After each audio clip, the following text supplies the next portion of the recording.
Não é segredo que o seu computador atual é fruto de uma evolução que levou décadas para chegar onde está, e ainda está muito longe de chegar ao seu final. Se pensarmos que cerca de 10 anos atrás os processadores ainda nem conheciam os núcleos múltiplos, imaginar as máquinas que inauguraram a informática é uma tarefa ainda mais complicada. Você sabia que no início da década de 1950 já existiam computadores?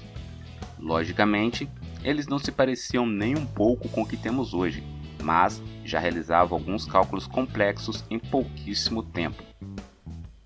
Nesses 60 anos, elementos desapareceram, componentes foram criados, então prepare-se para conhecer um pouco mais sobre essa magnífica história, a evolução dos computadores. A primeira geração de computadores foi marcada por grandes máquinas que pesavam toneladas e o único objetivo de seu processamento era a realização de cálculos. Vamos começar com o Harvard Mark I, um computador eletromecânico que foi concebido em 1930 por Grace Hopper e Howard Aiken e construído em 1944 pela Universidade de Harvard em parceria com a IBM. O Mark I tinha cerca de 17 metros de comprimento, 2,5 metros de altura e pesava cerca de 5 toneladas, e foi a primeira e maior calculadora digital automática de larga escala desenvolvida nos Estados Unidos. O Mark I trabalhava com 23 números decimais e realizava as 4 operações aritméticas. Dispunha ainda de subrotinas integradas que calculavam funções logarítmicas e trigonométricas. Era um calculador lento, demorando de 3 a 5 segundos para efetuar uma multiplicação, mas era totalmente automático e podia realizar cálculos extensos sem intervenção humana. Ainda na primeira geração de computadores temos o ENIAC, Electronic Numerical Integrator and Computer, ou em português, Computador Integrador Numérico Eletrônico, criado em fevereiro de 1946 pelos cientistas norte-americanos John Lefferts e John Mauchly, da Electronic Control Company. Totalmente diferente do Mark I, que era eletromecânico, o ENIAC foi o primeiro computador digital eletrônico de grande escala. Começou a ser desenvolvido em 1943 durante a Segunda Guerra Mundial para computar trajetórias táticas que exigissem conhecimento substancial em matemática, mas só se tornou operacional após o final da guerra. Sua capacidade de processamento era de fazer 5.000 operações de edição por segundo, tinha 17.468 válvulas, ocupava uma área de 180 metros quadrados e consumia 200.000 watts de energia e pesava cerca de 30 toneladas. Na época, seu custo foi mais ou menos de $500 mil, o equivale a aproximadamente 6 milhões de dólares nos dias de hoje. Com o ENIAC, complexos cálculos de balísticas passaram a realizar-se em alucinantes 30 segundos, quando com as calculadoras manuais que até aí se usavam, levavam 12 horas para se obter o mesmo resultado. Segunda geração, o começo da evolução. O IBM 7094 marca o começo da segunda geração de computadores, que inicialmente foram desenvolvidos para serem utilizados como mecanismo de controle em usinas nucleares. Agora, a nova geração de computadores, ao invés de usar válvulas como componentes, usam um outro componente criado em 1947 pelos laboratórios Bell, os transistores. Componentes criados a partir de materiais sólidos, conhecido como silício. Exatamente o mesmo material é utilizado até hoje em placas e em outros componentes. Existia uma série de vantagens dos transistores em relação às válvulas. Para começar, as dimensões desses componentes eram bastante reduzidas, tornando os computadores da segunda geração 100 vezes menores do que os da primeira. Para se ter uma ideia, o ENIAC pesava 30 toneladas. Já o IBM 7094, seu peso não chegava nem a 1 tonelada. Ele pesava 890 kg. Além disso, os novos computadores também surgiram mais econômicos, tanto em questões de consumo de energia quanto em preços de peças. Porém, seu custo ainda era alto e podia chegar a custar até 2 milhões de dólares. Terceira geração, circuitos integrados. O emprego de materiais de silício com condutividade elétrica maior que a de um isolante, mas menor que a de um condutor, foi chamado de semicondutor. Esse novo componente garantiu aumento significativo na velocidade e na eficiência dos computadores, permitindo que mais tarefas fossem desempenhadas em períodos de tempo mais curtos. Em 1964, a IBM lança um dos primeiros computadores a utilizar circuitos integrados, o IBM System 360. Este modelo, apesar das facilidades trazidas pelos semicondutores, continuava grande e até pesando mais do que os seus antecessores, porém era avançadíssimo para a época. Fez com que todos os outros computadores fossem considerados totalmente obsoletos, fazendo com que a IBM vendesse mais de 30 mil unidades. Sob a influência do programa espacial americano, a IBM lançou em 7 de abril de 1964 a primeira máquina da família criada por Gene Amdahl, chamada IBM System 360. Esses computadores foram projetados para finalidades comerciais e marcaram a tendência de usar circuitos integrados ou pastilhas, que ficaram conhecidas como chips. O 360 incluía um processador central e muitos periféricos, determinando várias opções de expansão, ou seja, o 360 foi o primeiro a apresentar o conceito de modularidade. O comprador poderia adquirir diferentes módulos conforme suas necessidades. Essa flexibilidade permitiu que várias empresas comprassem seu primeiro computador. O modelo mais barato do 360 possuía 8 bits e um endereçamento de memória baseado em bytes. Seu processamento era feito por um conjunto de transistores que já caminhava para um chip. Realizava mais de 2 milhões de operações por segundo e cerca de 500 mil multiplicações. Esse fato tornou seus antecessores obsoletos.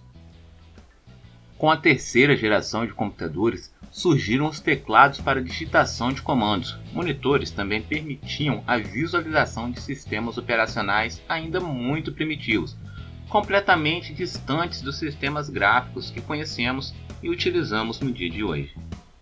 Quarta geração. O começo da era dos computadores pessoais. Enfim, chegamos aos computadores que grande parte dos usuários utilizam até hoje. Os computadores da quarta geração foram os primeiros a serem chamados de microcomputadores ou simplesmente micros. Esse nome se deve ao fato de eles pesarem menos de 20 kg, o que torna o seu armazenamento muito mais fácil.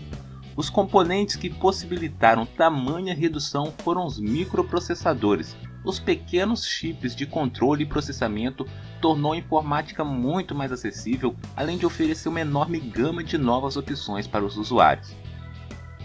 Os Altair 8800 podiam ser comprados como um kit de montar, vendidos por revistas especializadas nos Estados Unidos. Foi com base nessa máquina que Bill Gates e Paul Allen criaram o BASIC e inauguraram a dinastia Microsoft.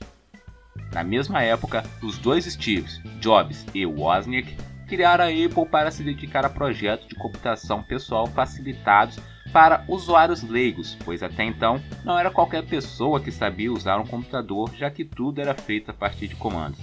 Assim surgiu o Apple I, projeto que foi primeiramente apresentado para HP. Ele foi sucedido pelo Apple II após uma injeção de $250 mil pela Intel. Essa segunda versão dos computadores possuía uma versão modificada do sistema BASIC. O grande avanço apresentado pelo sistema era a utilização de interface gráfica para alguns softwares. Também era possível utilizar processadores de texto, planilhas eletrônicas e bancos de dados. A mesma Apple foi responsável pela inauguração dos mouses na computação pessoal, juntamente com os sistemas operacionais gráficos como o Macintosh. Pouco tempo depois, a Microsoft lançou a primeira versão do Windows, bastante parecida com o sistema da rival. Ciclos passaram a ser clocks.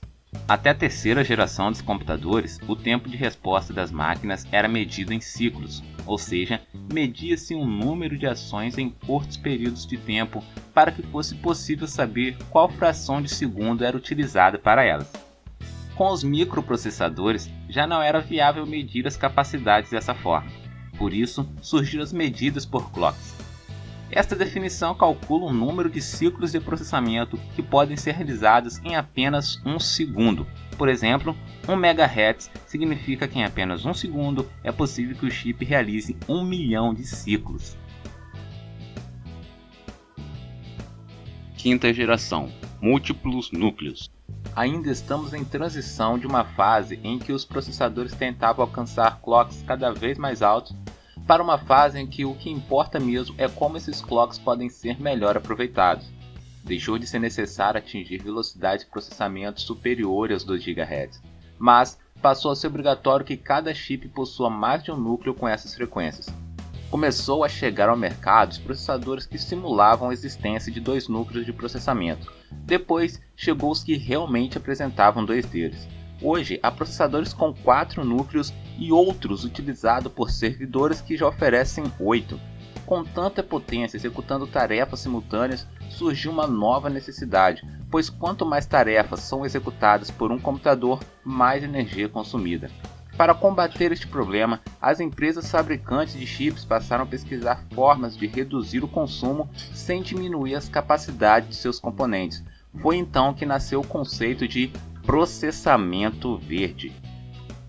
Processadores Intel Core Xande Bridge eram fabricados com a microarquitetura reduzida, fazendo com que os clocks sejam mais curtos e menos energia elétrica seja gasta. Ao mesmo tempo, esses processos são mais eficazes, logo a realização de tarefas com este tipo de componente é boa para o usuário e também para o meio ambiente. Vale dizer que isso também se aplica a Ivy Bridge, Skylake e todas as outras famílias. Outro elemento envolvido nessas conceituações é o processo de montagem. As fabricantes buscam incessantemente formas de reduzir o impacto ambiental de suas indústrias. Os notebooks, por exemplo, estão sendo criados com telas de LED, muito menos nocivos à natureza do que as de LCDs comuns. Como seria a 6ª geração de computadores? Há quem diga que a 6ª geração de computadores se dará por meio da inteligência artificial. Outros discordam, dizendo que robôs não fazem parte dessa denominação. E há quem diga que computadores de 6ª geração seriam os computadores que utilizam supercondutores como matéria-prima para seus processadores. Utilizando da supercondutividade, esses processadores não perderiam eletricidade para o calor devido à resistência, ganhando assim performance e economizando energia. Estima-se que o ganho de performance seria de aproximadamente 30 vezes a performance de um processador da mesma frequência que utilize metais comuns. Porém, atualmente, nenhum material trabalha em condições ambientes comuns como supercondutor, impossibilitando seu uso comercial. O fato é que não podemos negar que o homem vem incessantemente trabalhando para cada vez mais melhorar suas máquinas. Quem imaginaria 60 anos atrás que um computador com tamanha capacidade de processamento poderia caber na palma de uma mão? Ou hoje em dia, quem poderia imaginar que há 60 anos um computador podia pesar até 30 toneladas e não tinha nem metade da capacidade de processamento de um smartphone? E você, como acha que serão as próximas gerações de computadores? Meu nome é Manuel e você acabou de assistir a mais um vídeo do canal PCMark. Espero que tenha gostado. Se gostou, deixe seu like, compartilhe com seus amigos e comente como você acha que serão as próximas gerações de computadores. Eu fico por aqui e te vejo no próximo vídeo. Até mais, tchau!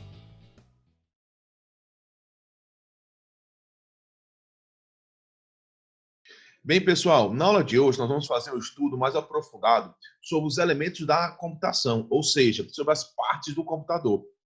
É importante nós falarmos sobre isso porque o computador ele vai ser o mediador. O que significa? Ele vai intermediar, fazendo a ponte entre nós, que estamos querendo estabelecer uma dada função, e o robô, que vai receber essa função. Os computadores eles têm partes internas e externas, e nós precisamos entender como essas partes se relacionam.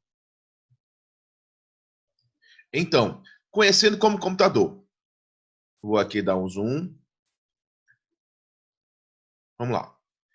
Os computadores são frutos do desenvolvimento tecnológico da eletrônica. Ou seja, dentro desse estudo da robótica, que nós já vimos eletrônica, os computadores, eles já são um produto, o que significa? eles já são resultado de estudos que nós trouxemos dentro da eletrônica, onde, para que nós possamos aperfeiçoar esses eletrônicos, nós precisávamos programá-los para que eles fizessem atividade de forma autônoma. Por quê?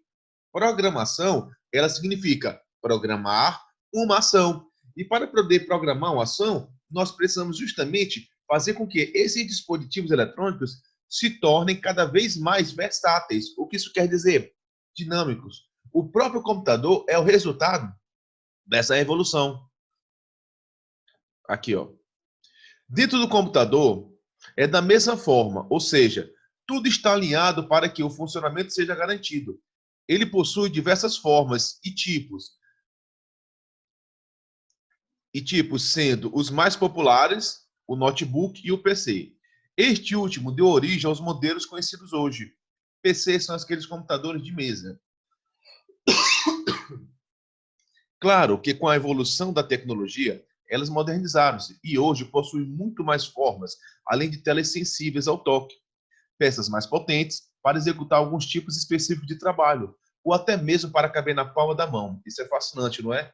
Ou seja, quando nós vimos um tablet, o tablet ele é justamente o desenvolvimento futuro que nós tivemos de um computador. Ou seja, o tablet ele tem basicamente as mesmas funções sobre uma nova forma de interação, através de interação touch, ou seja, do toque. Nós temos o tablet, nós temos hoje a forma dos celulares, eles são justamente aquela ideia de que nós tivemos um produto inicial, esse produto inicial passou por evolução e nós temos até hoje produtos cada vez mais modernos. Desculpa, pessoal. Olha só, o conceito. Ah, professor, é bobagem. Gente, é importante nós entendermos o conceito de tudo que nós estudarmos. Olha só. Computador é um conjunto de dispositivos eletrônicos que aceita dados. Entenda dados como informação. É como se nós fôssemos, a nossa cabeça fosse um computador, e para que nós possamos agir, nós precisamos fazer a interação de dados. Os dados precisam entrar e sair, para que nós tenhamos resposta. De levantar, de sentar, de nos movimentarmos, de queremos comer, de queremos falar. Ou seja, que aceita dados e executa instruções para processar esses dados recebidos. Processar é a ideia de nós podermos interpretar. Por exemplo, imagine quando a mamãe chega e pergunta assim, João, você já estudou? Aí você vai o quê? Quando você recebe essa informação, ela vai entrar no seu cérebro e você vai começar a interpretar. Nossa, o que foi que a mamãe quis dizer? Ah, ela quis dizer que eu tenho que ter estudado. Será que eu estudei? Aí você vai puxar a memória. Você vai começar a fazer uma série de conectivos, até o ponto de você dizer, opa, mamãe, estudei sim, estudei de tal hora a tal hora. Então você vai ter a possibilidade de processar, de interpretar aquela informação e dar uma resposta para ela. A nossa mente ela funciona parecido com um computador. Ou seja, ele é uma máquina capaz de realizar várias funções, como, por exemplo, armazenar dados, processar dados, realizar cálculos em grandes escalas, desenhos e tratamento de imagens gráficas. Enfim, o computador tem diversas funções. O que é importante nós termos, pessoal, é justamente entendermos essa relação. Ó. As partes menores do computador. Eu sei que no ano passado vocês já viram com a professora Tainara algumas peças, então eu estou aqui para poder mostrar algumas partes internas, partes essas que vão ser chamadas de hardware. Não se preocupem que lá na frente nós vamos explicar a diferença e o conceito profundo disso, mas de forma bem superficial, hardware, ou seja, ele significa a estrutura física que nós conseguimos pegar e que fazem parte através da estrutura de programação. Imagine, por exemplo, o nosso cérebro. Ou seja, quando você vê a massa cefálica, é justamente essa parte interna, como se fosse o hardware. E o software é como se fossem os nossos pensamentos. Você não consegue pegar nos pensamentos, mas para que os nossos pensamentos consigam se desenvolver, nós precisamos dessa massa cefálica, que é a parte física, que é a parte palpável. O que nós vamos falar hoje é a parte palpável internamente dos nossos computadores. A primeira se chama processador ou microprocessador. Microprocessador é como se fosse a parte central do cérebro. É nela em que as informações vão começar a se cruzar. É como se fosse um conjunto em que vão ter vários neurônios. O que são os neurônios? São aqueles responsáveis por levar e trazer as informações? Pois bem, essa é a parte. HD. O HD é a parte que armazena. No nosso cérebro, nós temos várias partes. Ou seja, eu tenho uma parte que ela vai justamente guardar a memória. O que é guardar a memória? Você lembra quando você andou pela bicicleta pela primeira vez? Lembra quando você ganhou aquele brinquedo que você tanto gostava? Lembra quando você fez aquela viagem ou teve aquele aniversário? Bem, você lembra por quê? Porque no seu cérebro existe uma região que fica guardando essas informações. E essas informações que são guardadas no computador é chamado de HD. Memória RAM. Memória RAM é a parte do computador que acelera, ou seja, deixa mais veloz essa transmissão de recebimento e de saída. Placa-mãe. Placa-mãe é justamente esse próprio nome diz. O que a nossa mãe representa? A nossa mãe representa aquela que consegue fazer tudo e que justamente ela nos abraça, ela nos acolhe, ela consegue colocar tudo debaixo dos seus braços. Bem, a placa-mãe do computador, ela tem uma ideia parecida. Por quê? Porque todos esses dispositivos menores, eles vão estar conectados a uma placa geral, a uma placa que vai controlar essas unidades menores. E essa placa geral é chamada de placa-mãe. Eu vou ter a fonte de alimentação. Sabe quando você pega o computador, ele pode estar lá embaixo, mas aquela fonte que tem um botão que quando você aperta, acende uma luz? Aquela fonte de alimentação é chamado de transformador. Por que transformador? Porque as nossas tomadas, eles têm uma quantidade de energia que muitas das vezes é diferente do que o computador necessita. Ou seja, quando você aperta, ele vai transformar a energia necessária para que possa aguentar. Cada dispositivo eletrônico, ele tem uma quantidade diferente de energia que ele possa receber. E aí, essa fonte de alimentação é que vai fazer essa transformação. Não confundam gabinete com CPU. Logo a mais, nós vamos ver um vídeo falando de algumas partes do computador. E nós precisamos, às vezes, definir que o nome ele muda muito o entendimento sobre o assunto. O gabinete é o local que vai ser estabelecido as partes menores. Ou seja, imagine a nossa cabeça. Essa região da caixa craniana, só a região óssea, só os ossos aqui, que fazem parte da nossa região, da nossa cabeça, é o gabinete. Mas dentro do gabinete existe, dentro do nosso cérebro, massa cefálica, um líquido que vai justamente fazer com que o nosso cérebro ele consiga ter uma região para ele vai ficar mergulhado, eles vão ter os neurônios, eles vão ter capilares, veias, artérias, ou seja, eles vão ter várias estruturas que estão justamente numa região chamado caixa craniana, o que nosso computador seria gabinete. Ok, pessoal? Cooler. Cooler ou resfriador. O nome não está dizendo resfriador. O processador, ele é justamente, ele faz a questão que nós já vimos, é o núcleo central, ele faz o processamento, o entendimento, a interpretação. E toda hora o computador ele está processando. Na hora que você liga, ele já está processando. Ou seja, na hora que a gente acorda, a gente já está pensando em as coisas. Então, esse movimento dos dados fazem com que exista um aquecimento sobre os dispositivos eletrônicos. Você mesmo, quando está toda hora estudando, pensando, tem hora que você não está com dor de cabeça, está com cabeça quente? Pois bem, para que a gente possa não chegar a esse estado de extrema temperatura, o computador ele tem um dispositivo chamado cooler, que é um ventiladorzinho que ele vai ficar fazendo a resfriação. Placa de vídeo. Bem, é como se fosse algo que vai auxiliar a imagem do computador. Imagine só, todo computador precisa de placa de vídeo? Não. Mas computadores de alto desempenho precisam. Eu vou dar um exemplo. Você muitas das vezes percebe que as pessoas têm várias que não usam óculos. Ou seja, elas conseguem enxergar, elas conseguem visualizar a imagem. Só que algumas, elas conseguem, só podem visualizar a imagem perfeita se elas tiverem um auxílio de outra coisa. Aqui é como se fosse nossa placa de vídeo. Ou seja, a placa de vídeo é o local em que nós vamos aperfeiçoar a visualização. Existem placas de vídeo já integradas no computador. Existem placas de vídeo que você vai poder colocar externa para poder aumentar. Ou seja, computadores de alto desempenho, computadores para games, computadores para trabalho que precisam de altos gráficos. Leitor de CD ou DVD.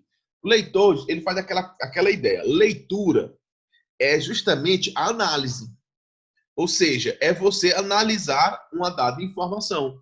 Então, o leitor é o local em que nós vamos poder colocar um dispositivo de CD ou DVD, onde ele vai justamente fazer a leitura, a varredura, ele vai fazer justamente a captação de dados da informação que tem nele, para que o computador possa fazer algo com essa informação. Os cabos, ele tem a mesma função, de fazer a conexão que nós estamos do jumper. Se o jumper ele faz a conexão de energia, os cabos eles utilizam essa energia para poder conectar e também mandar informação. E aí, gostaram? Vamos fazer aqui um resumo do que nós falamos agora? Olha só. Bem, dentro das partes físicas, lembrem das partes que nós conseguimos pegar do computador, das partes internas, nós temos o microprocessador ou microprocessador, que é o núcleo do cérebro. Nós temos a unidade rígida, do disco rígido, o HD, que é o local que nós vamos guardar a memória. Nós temos a memória RAM, que nesse caso, a memória RAM, ela não guarda informação, ela faz com que a informação ela passe de forma mais rápida. É como se fosse nos carros, sabe naqueles videogames que você está pegando os carros e os carros são mais rápidos? É como se fosse o nitro, aquilo que vai fazer a explosão para a velocidade para o carro ficar mais rápido. Ou seja, nós temos para isso cada vez mais um sobreaquecimento. E para isso nós precisamos de um dispositivo chamado cooler. Cooler, ele é aquele ventiladorzinho que serve para poder resfriar. Leitor de CD e DVD é aquilo que vai poder fazer com que o nosso computador ele receba uma informação do ambiente externo e essa informação ela entre para que o nosso computador possa fazer algo por isso. Placa de vídeo é aquela que auxilia a visualização, a percepção de imagens. Cabos, como o nome diz, ele vai cabear, ele vai ligar pontos para que passe energia ou informação. Gabinete é a região que vai guardar todas essas estruturas. E a placa-mãe é como se fosse o cérebro central. Ok, pessoal?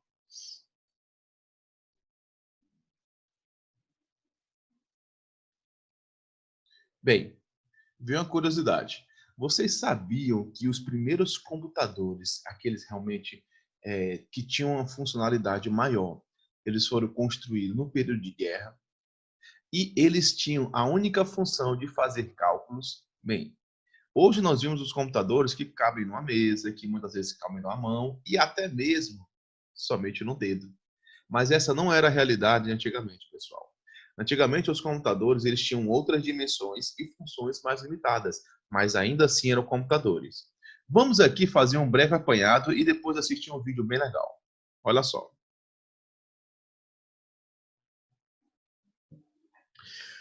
O computador, em relação aos tempos modernos, ele é uma invenção relativamente nova, pois a sua construção do primeiro protótipo. Lembram quando nós estudamos de eletrônica, a protoboard? Proto, vem de o quê? De primeiro, ou seja, de algo em fase de teste. Então, primeiro protótipo é aquela ideia dos primeiros exemplares que depois se aperfeiçoariam, depois melhorariam. Então, os primeiros protótipos do computador, ou seja, as primeiras versões testes, aconteceram no ano de 1943 a 45, numa época sombria da história da humanidade. Ou seja, ele surgiu na época das guerras e que tentavam dominar uns aos outros.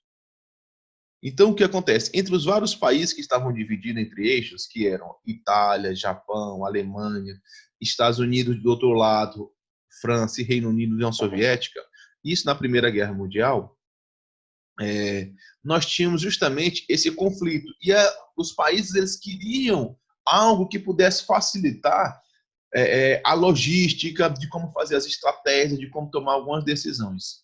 Então, foi exatamente nesse cenário de catástrofe e no morte que a tecnologia começou a ganhar visibilidade. Ou seja, foi construído os primeiros computadores pensando em fazer cálculos. Olha só, olha aqui, gente, ó, fazer cálculos de artilharia necessária para os comandos. Ou seja, nós entendemos que os computadores eles tiveram uma função específica. Bem simples, diferente de hoje. Hoje o computador não serve só para um cálculo. Nós utilizamos fazer cálculo uma calculadora. Mas os computadores de hoje eles servem para inúmeras funções. Ou seja, época em que ocorreram conflitos indiretos também entre Estados Unidos e União Soviética, no período no final da Segunda Guerra. Ou seja, e aí cada vez mais nós tínhamos computadores que eles eram computadores, gente, computadores gigantes. Para vocês terem ideia, no período das guerras, os computadores, que nós vamos ver já um vídeo, eles tinham o tamanho de uma sala.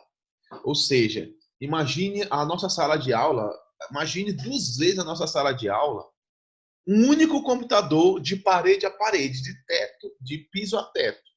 Pois é, eram os computadores de antigamente, sendo que esses computadores, eles tinham a função de somente fazer cálculos.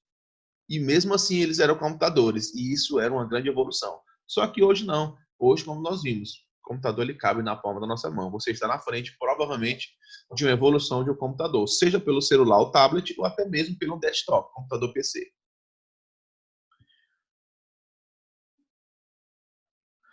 Diante disso, pessoal, todo esse entendimento nos levou a crer que a computação ele foi fundamental para e aliado para a área da programação.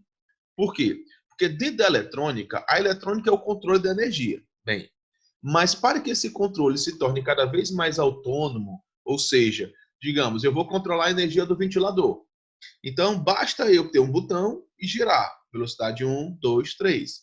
É eletrônica. Mas digamos que eu queria que esse ventilador tivesse funções de, quando fosse daqui a 3 horas, ele desligasse. Então, observe, para que ele possa ter uma função e ele ter algo para poder realizar previamente, ou seja, você vai programar uma ação futura, você está o quê? Hoje fazendo com que o seu dispositivo tenha um comando e ele vai reagir da forma que você queira. Essa programação, ela se dá com a facilitação que teve de como as informações elas iam e vinham. E a parte da informática foi fundamental para isso, porque somente através dos computadores, pelo sistema de informação, entendam informática como a palavra informação automática, ou seja, os computadores facilitaram a programação. Então não tem como eu não estudar programação se eu não me valer, se eu não estudar os efeitos da própria computação. Ou seja, você pode, bem aqui, vamos fazer a leitura. Você pode notar um fenômeno comum entre todas essas invenções e novas tecnologias que são desenvolvidas e que ganham acesso cotidiano em intervalos cada vez mais curtos. Elas são visão, elas são fruto de visão de pessoas empreendedoras e mentes brilhantes, comprometidas com a ciência e que têm um sonho e vontade de fazer a diferença. Ou seja, cada dispositivo. Pergunta para o papai e para a mamãe como é que era o celular antigamente. Hoje, quando nós vimos alguns celulares que basta você colocar na palma da mão e você deslizar os dedos e ele ter funções, antigamente os celulares eles só serão usados para poder ligar e desligar. Eram teclas igual a calculadora. E houve essa evolução.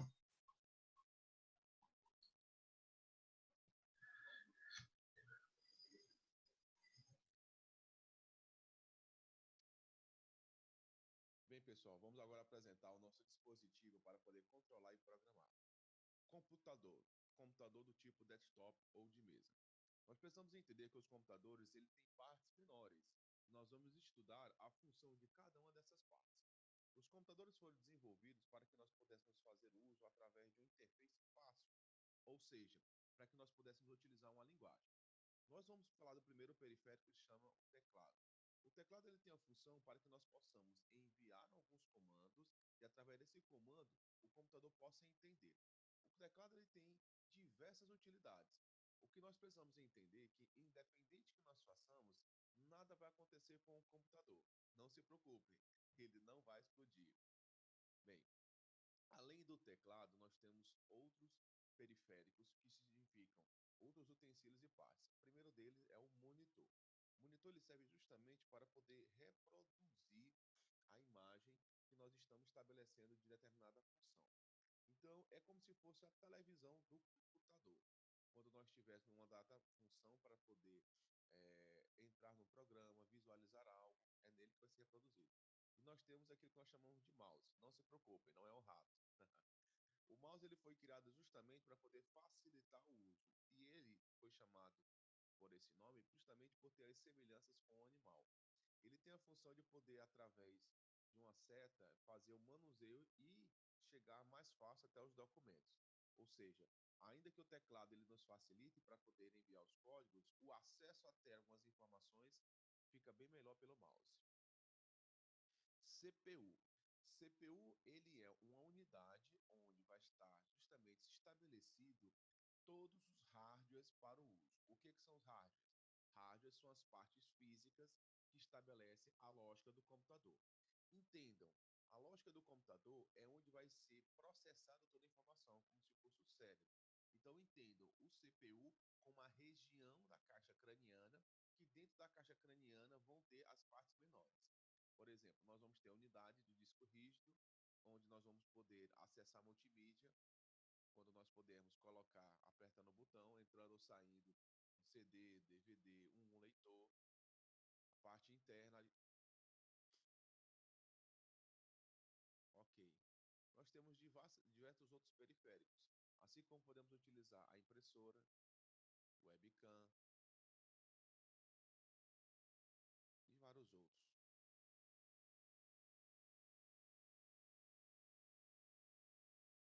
Bem, pessoal, olha só. Em virtude de algumas dúvidas que possam ter surgido, eu vou fazer aqui um breve tutorial novamente sobre a questão do Tinkercad. O Tinkercad, ele é um site que nós vamos entrar, nós vamos cadastrar no e-mail para que nós possamos começar a montar os nossos projetos e programar, ok? Eu quero que vocês entendam que quando vocês entrarem, vocês vão estar visualizando exatamente o que vocês estão vendo aqui nessa tela comigo. Então, olha só, você vai, para poder entrar no ambiente em que você vai começar a programar, montar os circuitos, eu vou lhe ensinar o passo a passo, então preste atenção agora. Do lado esquerdo, do seu lado esquerdo, vai ter uma coluna, onde vai ter o nome Projetos e Circuitos. Nós vamos entrar na parte de circuitos. Por quê? Porque dentro da parte da robótica, nós vamos construir circuitos e programá-los, que o nosso curso desse ano é programação. Então, você vai clicar em circuitos. Quando você clicar em circuitos, você vai ver que vai aparecer somente uma imagem, que é um projeto inicial, um circuito inicial. Mas no meu caso tem vários, porque aqui eu já tenho feito vários com outras turmas. Então, para que você possa montar um novo circuito, é muito simples, pessoal. Nós vamos entrar aqui, ó, em criar um novo circuito. Quando você colocar aqui um novo circuito, ele vai ter um tempinho para poder entrar. Beleza, pessoal? Depois que entrou, vamos lá. Eu quero que vocês visualizem essa parte cinza que está na frente de vocês, em maior parte, que está sem nada. O que acontece? Com nada, na verdade. É como se fosse a mesa de vocês. Olhem a mesa de vocês e vejam que não tem nada. Nós vamos começar a colocar os componentes eletrônicos e montar. Na aula de hoje, nesse momento, eu vou começar a introduzir a linguagem de programação para poder acender um LED. Lembrem que quando a gente chegava e montava um LED, nós acendíamos na bateria.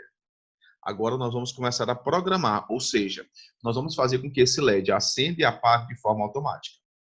A primeira coisa é aqui no meu lado direito, a minha coluna do meu lado direito, eu ter aqui os componentes eletrônicos. O primeiro deles eu vou descer, eu vou pegar a protoboard. Eu vou clicar, vou arrastar e vou soltar. A protoboard é importante porque ela vai ser nela que nós vamos montar o circuito e é depois de tiver o circuito em cima dela que nós vamos conectar o Arduino. Olha só, eu tenho aqui a protoboard, eu vou ter aqui o Arduino,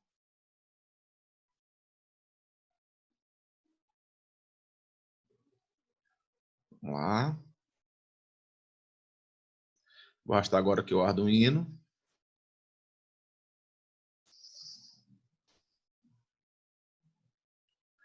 Vamos, Arduino.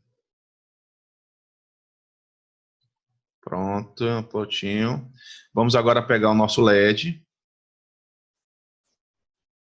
Opa, veio mais de um Arduino. Deixa eu tirar um desses Arduinos aqui.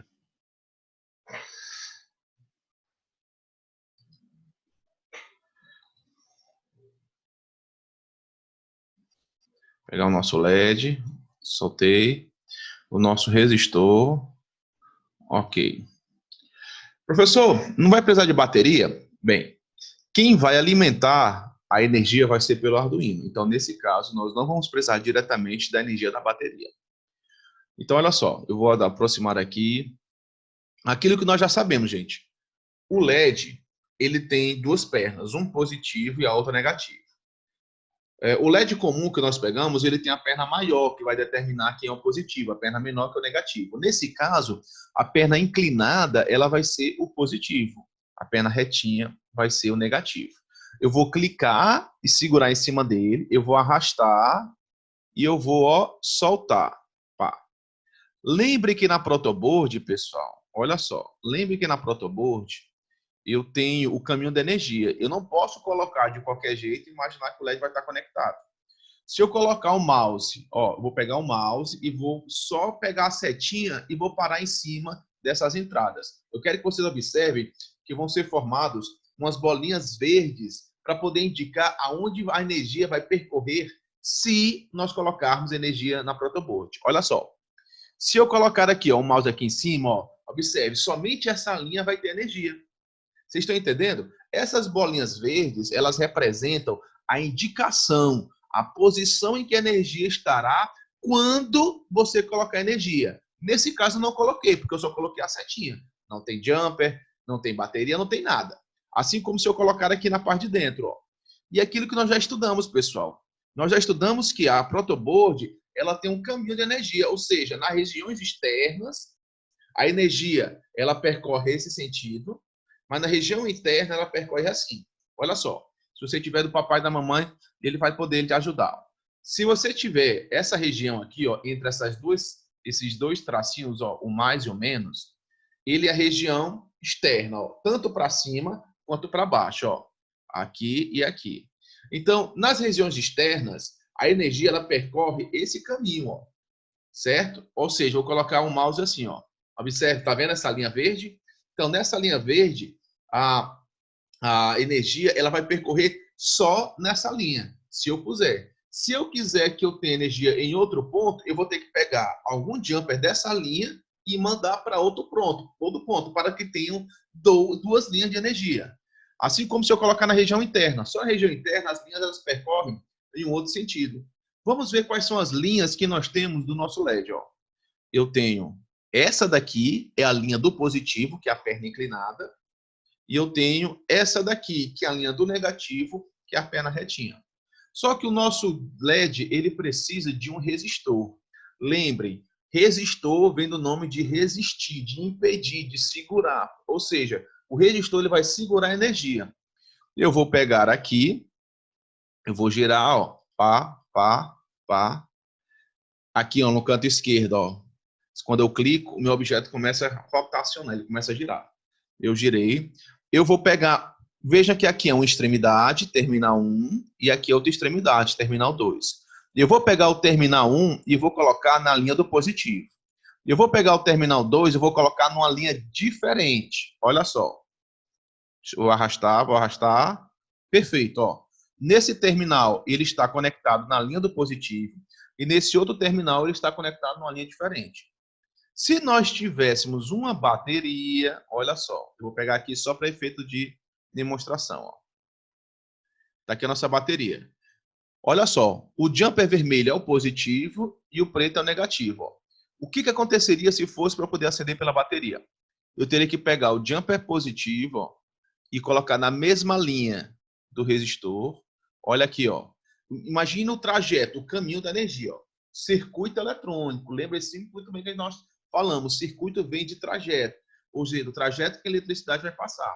Então, a energia ela vai sair aqui do positivo, ó, ela vai passar pelo jumper, ela vai passar a estar agora nessa linha, que automaticamente ela vai subir pelo resistor, ela vai agora passar pela essa segunda linha.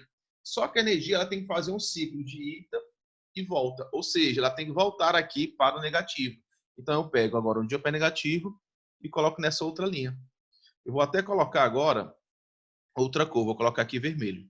Ó, a energia sai... Não, vou melhorar. Eu vou colocar esse vermelho. E eu vou colocar esse daqui preto. Prontinho. Ó, a energia, ela saiu do jumper vermelho, passou, alimentou toda essa linha aqui. Nessa linha só está conectado o terminal 2 do resistor, subiu pelo resistor, desceu pelo terminal 1, passou pela linha do positivo do LED, subiu para o LED, desceu para o negativo do LED, entrou nesse jumper e foi para o negativo da bateria. Se eu colocar aqui no meu canto direito na simulação, pessoal, olha, o meu LED ele vai... Ó, tá processando para poder iniciar.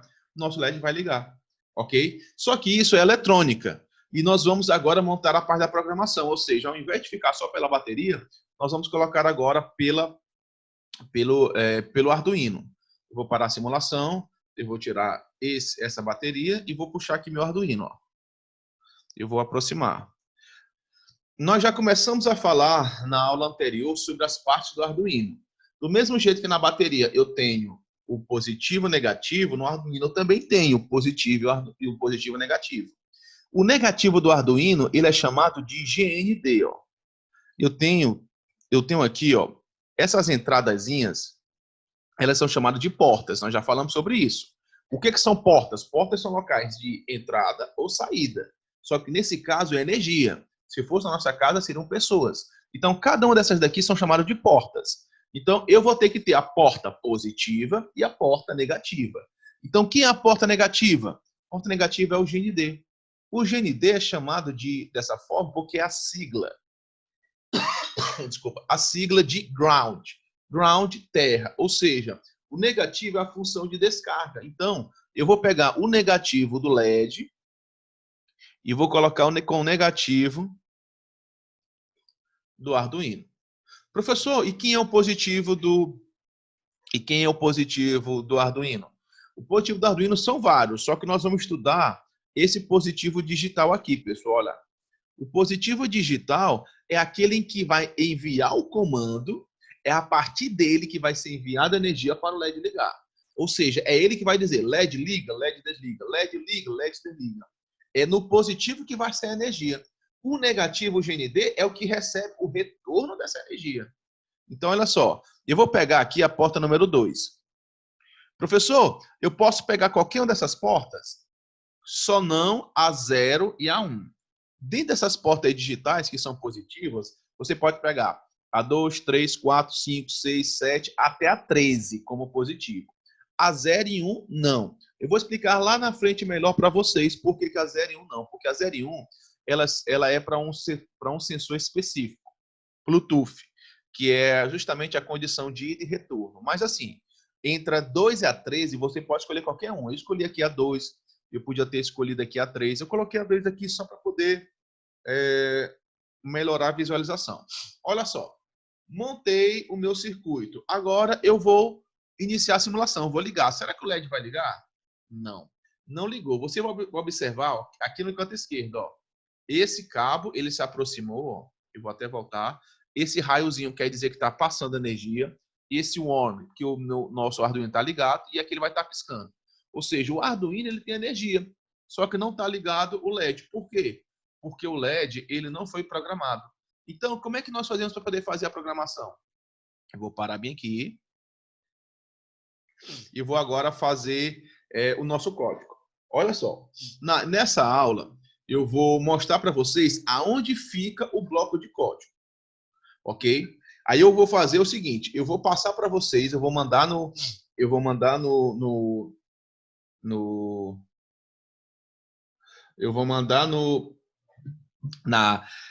na agenda um documento, um resumozinho de como funciona o local que nós vamos colocar o código, para poder facilitar a próxima aula, tá bom, pessoal? Então, eu vou fazer o seguinte, eu coloco aqui em código. Quando eu colocar aqui em código, eu vou entrar bem aqui embaixo, ó, eu vou clicar aqui em blocos. Por quê? Porque eu vou querer só programar por texto. Continua, prontinho. Quando você observar, você já está vindo aqui, ó, com o código pronto. Você vai deixar somente isso daqui, ó. Void setup, void setup e void loop. Vai deixar somente ele. Eu quero que você tire toda essa questão, ó. Pmode, a linha toda você tira E essas 4 outras linhas vocês tirem, viu, pessoal? Pronto. Então, olha só. O meu LED, pessoal, para poder acender, ele é igual a receita de bolo. O que um bolo a gente tem que fazer? Separar os ingredientes e modo de preparo. Opa, meu microfone quase cai. Então, olha só. Para eu poder programar, eu vou ter que separar o ingrediente. O que é separar o ingrediente? É eu informar quais são os ingredientes e, nesse caso, qual é a porta que vai enviar a informação. E depois, na segunda parte, é o modo de preparo. O que é o modo de preparo? É definir o que tipo de informação eu vou mandar. Ou seja, como é que eu vou mandar essa informação? Se fosse um bolo, eu ia dizer, separar ingrediente, trigo, leite, ovos. E depois, modo de preparo do bolo. Você utiliza tanto de trigo e depois tanto de leite, mistura, só depois de misturar faz isso. Na programação é do mesmo jeito. Eu vou fazer o seguinte, ó. Eu vou definir a porta. Como é que eu defino a porta?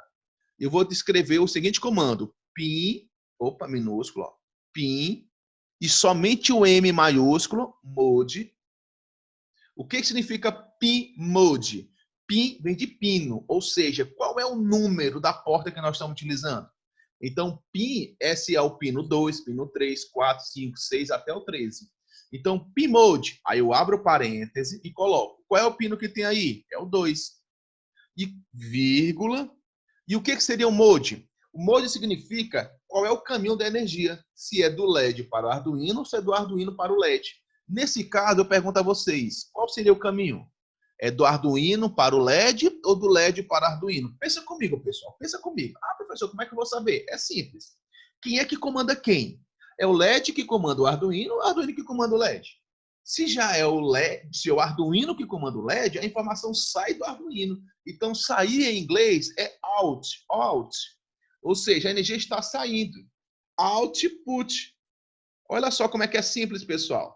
É a questão de lógica. Eu estou programando receita do bolo, ó, receita, receita. O que é receita? Separar os ingredientes. Eu estou dizendo que a porta 2 vai sair. Porta 2 vai sair. PIN mode, PIN, tipo de porta, mode, se está entrando ou saindo. Agora eu vou dizer, eu quero que meu LED acenda. Ou seja, observe que minha porta que está mandando a informação, olha o nome aqui, digital. Aí eu vou escrever o seguinte, ó, digital.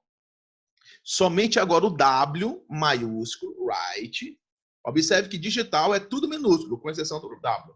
Abre parêntese. Eu pergunto qual é a porta que nós estamos utilizando. Digital right. Eu quero que a porta 2, vírgula. Eu quero que a porta 2 acenda. Então, pensa comigo, pessoal. O LED acender é receber ou tirar energia? Pensa comigo. Se o LED ele vai ter que ligar, a energia vai ser alta ou vai ser baixa? Bem, eu creio que vocês devem ter respondido que a energia está alta. Então, nós vamos ter duas opções. Energia alto significa height, ou energia baixa significa low.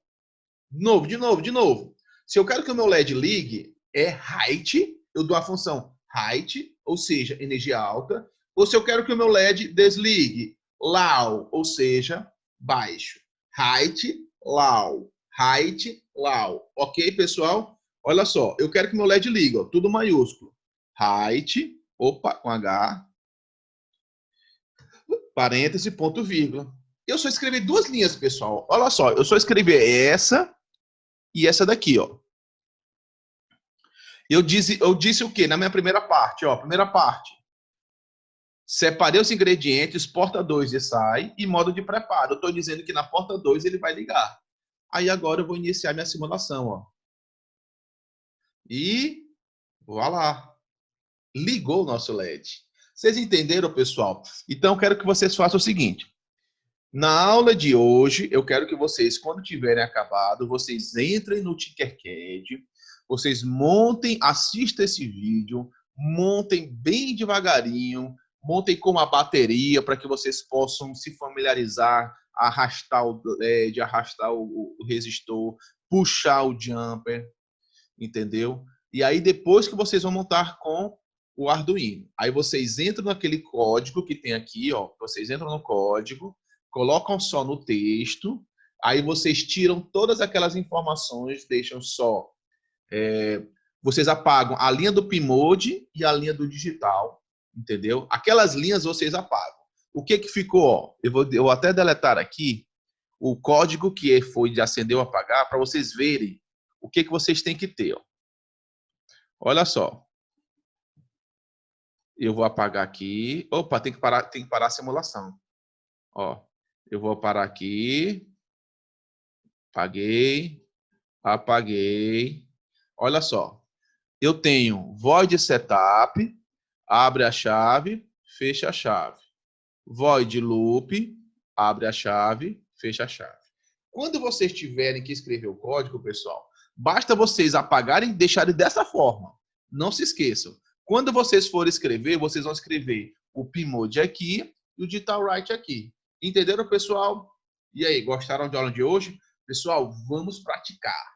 Não é porque nós estamos em casa que nós não vamos estudar robótica, tá bom, pessoal? Então, obrigado, fiquem com Deus. Até a próxima. Tchau, tchau.